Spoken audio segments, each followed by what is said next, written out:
There are strange things out there that seem to have no explanation.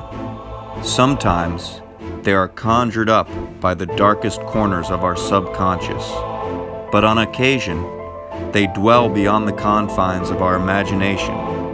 They may come from another realm, or out of the sky, or from beyond the grave. Once they set foot into our world, the line between dreams and reality becomes unclear. It's our job to investigate these reports and compile the Virginia Paranormal Case Files.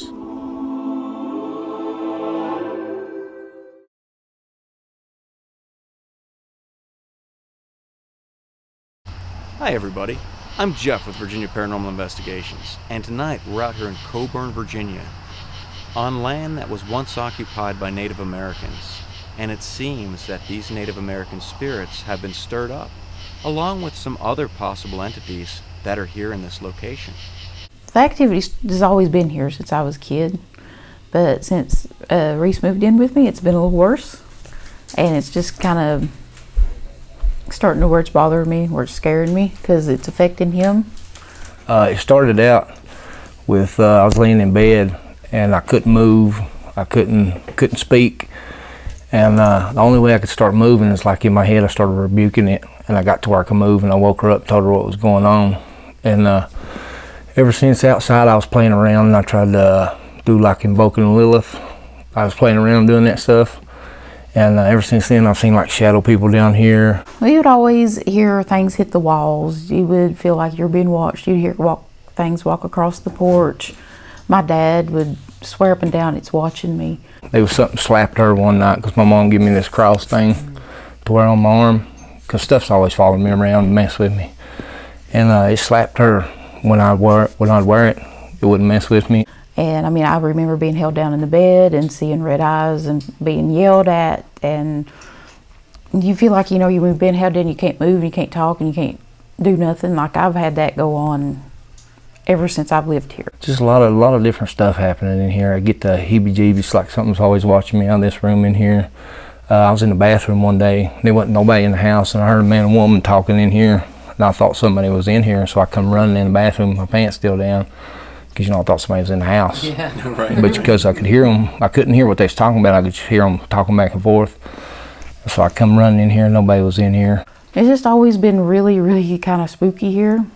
And like, you'd have nightmares, and there was one time I had a nightmare, and it was always about my dad. Something was after my dad.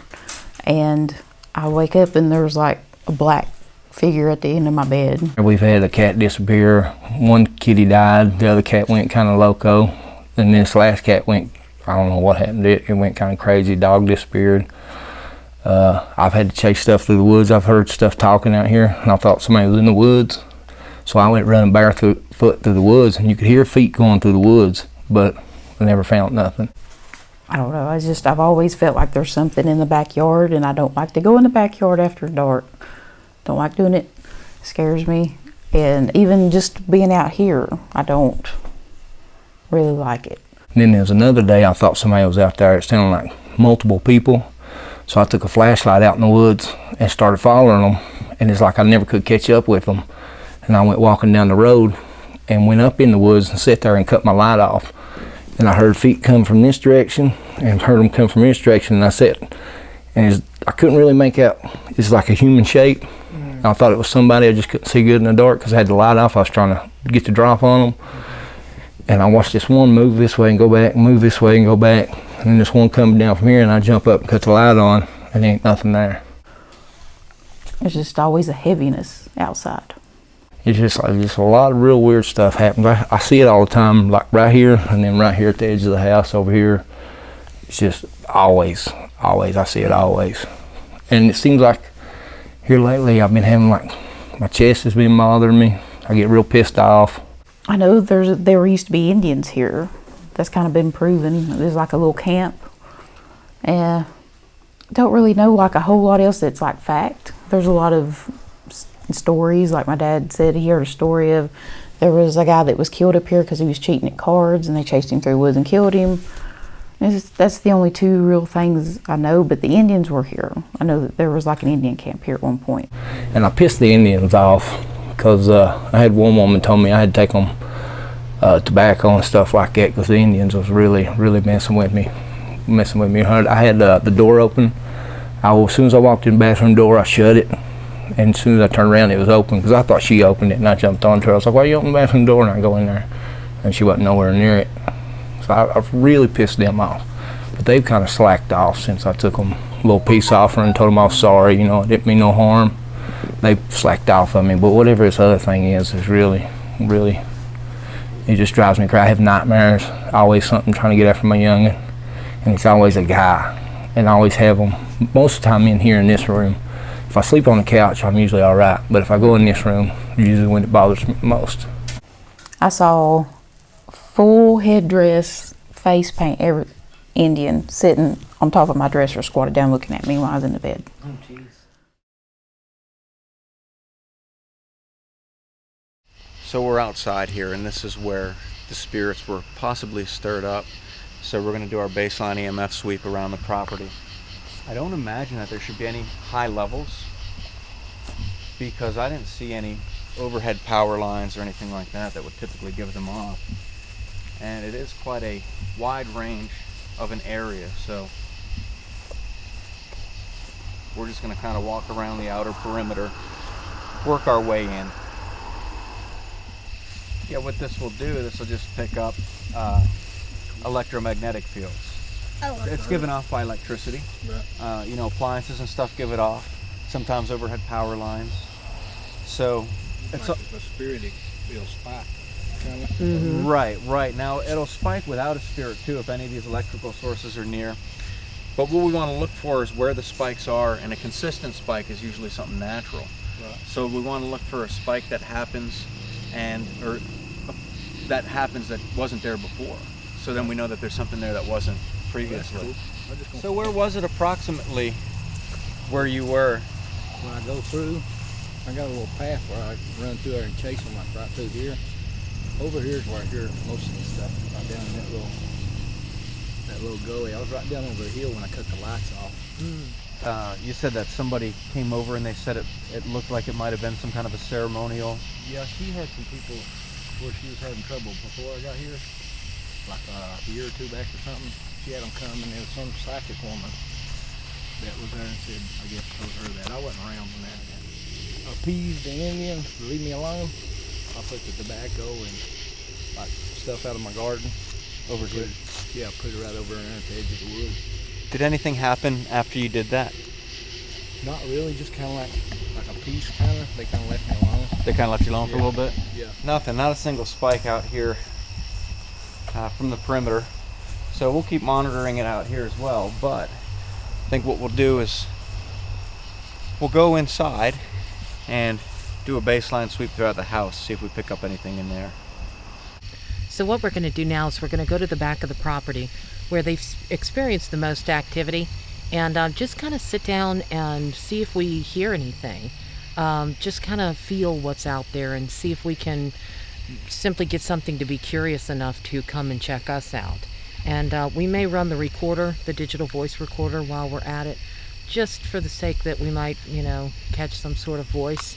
But let's go back there and just kind of scope things out. My name is Linda. I'm Jeff. And we don't mean you any harm. We don't want to hurt you. But we would like to know who you are and why you're here. We do have a lot of bug noises here that we may pick up.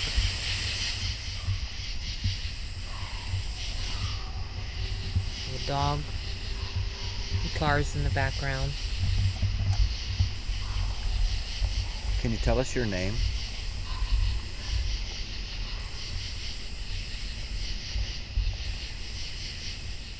Where was your house? Was it nearby? Was this land sacred to you?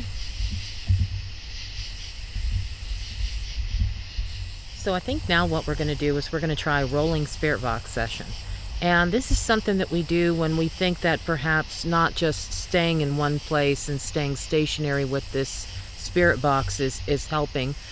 We may be able to find something more if we move around a little bit.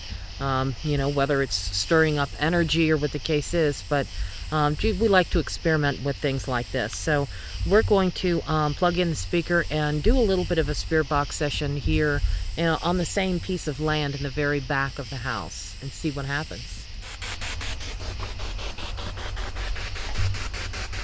Is there anyone here who would like to talk to us?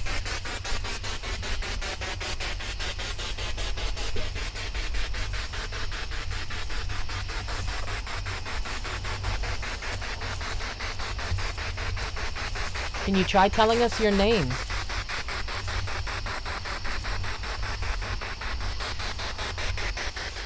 How many of you are here?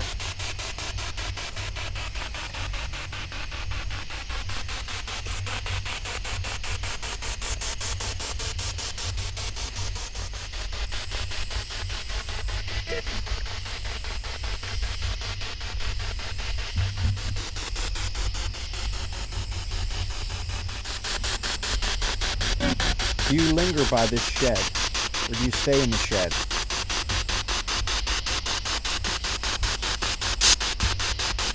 Can you tell us who built this shed?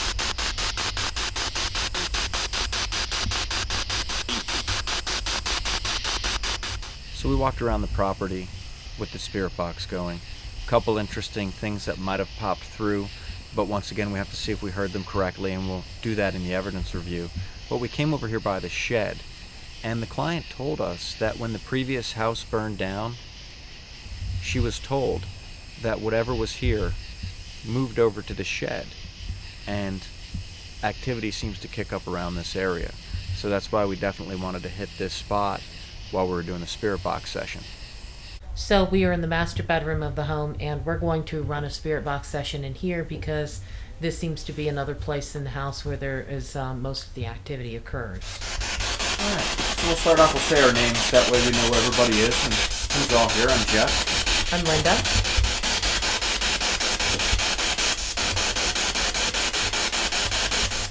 Is there anybody else here with us right now? Aside from the four of us.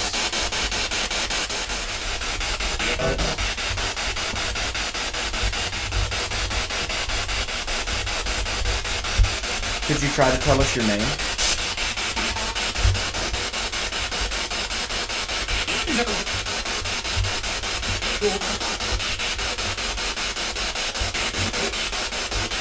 Can you tell us why you're here?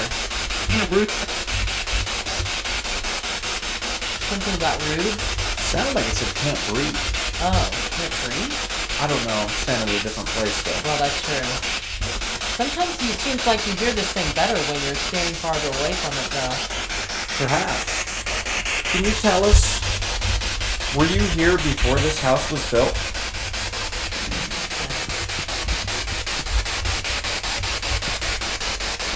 Do you remember before this house was built here? Is there somebody in this house that you have a problem with? Do you have an issue with the Bible? So this is the Bible that whenever this is present, it seems to kind of heighten the activity. Okay. So I'm just going to set this here on the bed. Are you okay with this book? We also have this little device here. And if you come near this, it will light up and let us know that you're here. Can you come near that little device for us? We conducted a spirit box session and a bit of an EVP session in the bedroom, and during the spirit box session I'm very interested in the first sound that came through. It sounded like a very low, kind of a voice that you wouldn't hear it on a radio. And I'm interested in analyzing that and seeing what that actually was, what it sounds like at second listen. What we're going to do right now is we're going to bring the dog, Boo Sniffer, out and walk him around the property. We're going to see if he reacts to anything that might be here of a spiritual nature, or if he can locate something that's perhaps buried in the ground. He has uncovered old bones before that were buried several feet beneath the ground. Also, he's been able to locate old clothing that's been buried beneath the ground. So he's got a pretty strong nose for it. And also, being a canine, they have been sensitive to paranormal activity in the past. So perhaps he can detect something if it's going on out here.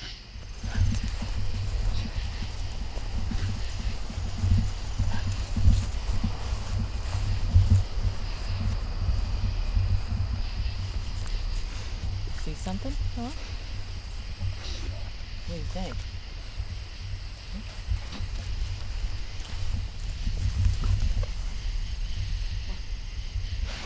Staring at that shed. He stopped real quick.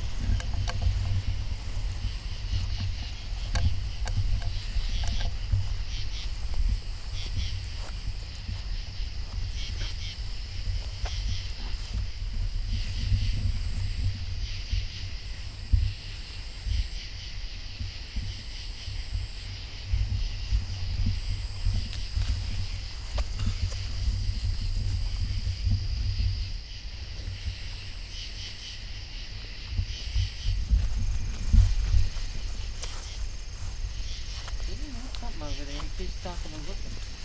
Yeah, he does. And he's looking over in the direction of where the shed is, of course.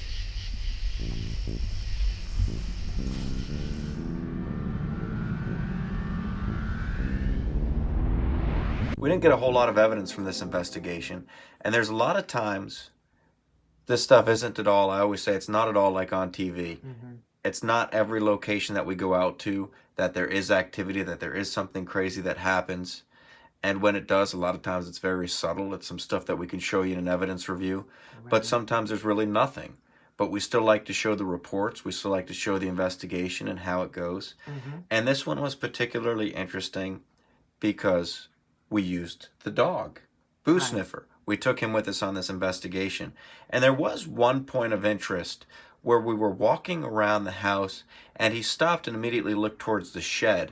And the client did say that they had a medium come in their house previously, and the medium had told them that whatever entity was in there came from that shed for some strange reason. I don't know why this thing would be hanging out in that shed. But the dog did stop and notice that shed. Now, of course, this could have been natural. It could have been just because he's walking around the house and there on top of the hill amongst all the trees is the face of this structure standing there. So it could have been natural. He did notice it twice. That was really the only thing we got from him. Now, talk a little bit about some of the benefits of using a dog for a paranormal investigation. In my opinion, dogs are a little bit like children in that a lot of them do seem to be very sensitive to the paranormal world, to spirits and that sort of thing. Of course, there are some that don't seem to be sensitive to it at all. And this is one of those cases where, we felt like because Boo Sniffer has such a good nose, he's one of those dogs that has the ability to smell things that are buried 25 feet under the ground. And because we had never had him out on an investigation before officially, we wanted to kind of test the waters and see exactly whether he was one of those dogs that seemed sensitive and seemed to pick things up or not. Unfortunately, I think he was just overwhelmed with the sensory input that he was getting at the time. And the sensory input was part of our problem with not getting any real good EVPs or any evidence. But he was so overwhelmed that I really was kind of surprised when he just stopped all of a sudden and looked up at that building, almost like there was something that happened, or that he heard something come from that building that perhaps we didn't hear. Otherwise, he had his nose to the ground. He was running around, smelling all of the smells that you would typically find in a mountain setting, and that's why I thought it was a little bit interesting for him. But dogs are very perceptive in a lot of ways and can definitely benefit in an investigation.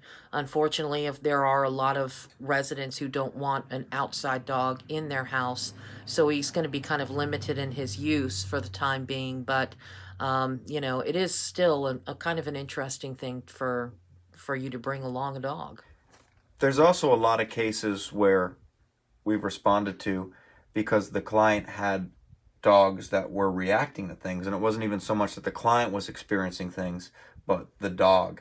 Right. And a lot of times, we've mentioned before, the dog will look up at a corner of the room, will follow something across the room like it's moving, and there'll be Yes. nothing there. And I even had a dog that would do this. Every once in a while, I'd be laying on the floor in a previous place where I lived, and he would just be laying there, relaxed, and all of a sudden his ears would perk up, he'd look over behind the couch, and he'd go running over there, Right. and he'd sniff around like he was surprised that something was just there and disappeared. Yes. So I do believe, of course, that dogs are more sensitive to the paranormal realm, to the spiritual realm, Right. of course, than many humans are. But furthermore, their natural senses, their natural sense of hear, of vision, of smell, of course, especially with this dog, can smell bones. Yes. How many feet beneath the ground? Yeah. And one thing he did, they have a small pet cemetery on their plot, and I don't believe this was in the video. He Right. did go right over to that pet cemetery. He did zero that He out. did. So Yeah. it has been proven with him that he can smell these bones beneath the ground. The clients in this case, they seemed very credible. And there's a lot of times like this, once again, where there's some people that, let's just face it, that are really out there. Yeah. Or But- seek attention. Seek you know, attention. Yeah. But these people, of course, weren't like that at all. Right. They were very down to earth, and I could really tell from talking to them that they really believed what they were experiencing. Yes. And just because we didn't pick anything up, it doesn't mean their house isn't haunted. It Right. doesn't mean the activity didn't happen. It just means it didn't happen while we were there. It's a Yeah. small window of opportunity we have during the time we're at these places to capture activity. And it's like Right. seeing a shooting star. If you're out in your backyard for a couple of minutes, you're probably not going to see one. You might, Yeah. but you might not. If you stay out there all night, you might see one. Right. Some nights you might not see any. Some nights you might see one. It's the same thing with spirits. That's true. No one can control them. No one can make them appear if they don't want to, if they don't want to be seen or heard. Yeah. And this gentleman, he was really, you could tell he was really bothered by what had happened. When we were doing a spirit box session, he was really trying to get a response from these spirits. And that He spirit was. box was just dead silent. No Yeah. pun intended. Yeah. Absolutely dead silent. Yeah. Now, outside was a little bit of a different story. I mentioned the sensory input. Outside, it was more of a problem of crickets and bugs. There was so much noise out there that if something had whispered or tried to say something to us, we wouldn't have heard it or picked it up on the digital voice recorder anyways. Right. Plus the fact that the man was, I think his name was Reese, was not actually out there with us in the backyard when we were investigating for most of the time. And things did seem to kind of center around him. So, I wonder if the crickets were silent and if he had come out there with us, perhaps there would have been something that we could have reported. Perhaps. And this is another reason why I do like conducting investigations in the winter, especially when it's an outdoor investigation, Yes. because you don't have any of that contamination. Right. Now, a lot of people will also ask, what's the point? Well, if there is something that's speaking clear enough, Yeah. you can pick it up, and you can definitely tell the difference between a voice and crickets chirping. Oh, yeah. So it is possible, Yeah. but with all that sensory overload, Yeah. it's very easy to miss something. And even in the recordings, it's very possible that if something did try to communicate and it was too low, Right. that all these crickets and outside noise just kind of flushed it out. Because it wasn't like white noise. It was more like a random cricket noises constantly. Right. So it was, fluctuating patterns of cricket sounds, and it was just a little bit too random to be able Right. to distinguish voices. But one thing I want to throw out there is some of this activity seemed to stir up, given a little bit of provoking that happened earlier on. Right. With the Bible Whatever you and- do, you don't want to provoke, especially sacred ground. If this ground Right. is believed to be sacred to Native Americans, Yeah. these were very spiritual people, very in touch with nature, Right. with the land around them, and that spiritual connection could very well bring Mm-hmm. something from the afterlife into our plane of existence that Yes. still lingers there Yeah. long after the white man, per se, came in and Absolutely. settled the land. Yeah, and I told somebody once before, there's spirits that I'll mess with. Native American spirits are not one of those that I care to mess with. Absolutely. That's one of those things. They seem to have some pretty powerful mojo going on. 'Cause, Yes. Yeah, that's that, and plus we don't know how to deal with something like that necessarily. You know, we would have to bring in somebody from the outside that practices that sort of religionist sort of spiritualism, I think, to be able to properly handle that, or to get rid of them. You know what I'm saying, or to get one out of the house if it followed us home. Which brings in a whole nother theory. Right. Once again, a human spirit, if it is such, Yes. a human spirit may need more than a house blessing, than a cleansing to push it out of the house, because you have that willpower Right. that you're fighting up against, or something that's pure evil. That's a little easier. People will Yes. argue it, but I believe it's a little easier Yeah. to push out, Right. given the right methods. But something that's a human spirit, it's will against will. Yeah, especially since these Native Americans are often so ingrained in the land itself. Right. You know, trying to get something off the land that it's been on for so many years is almost impossible sometimes. So that would have been a big undertaking, but definitely don't provoke. Absolutely. Don't, you know. Absolutely. But we're glad to be able to provide an overview of the investigation, Yes. how it went, and even the lack of evidence. And if we get the opportunity to go back there and do a follow-up investigation, we definitely will. I want to thank everybody for watching, and tune in next time for the next edition of Virginia Paranormal Case Files.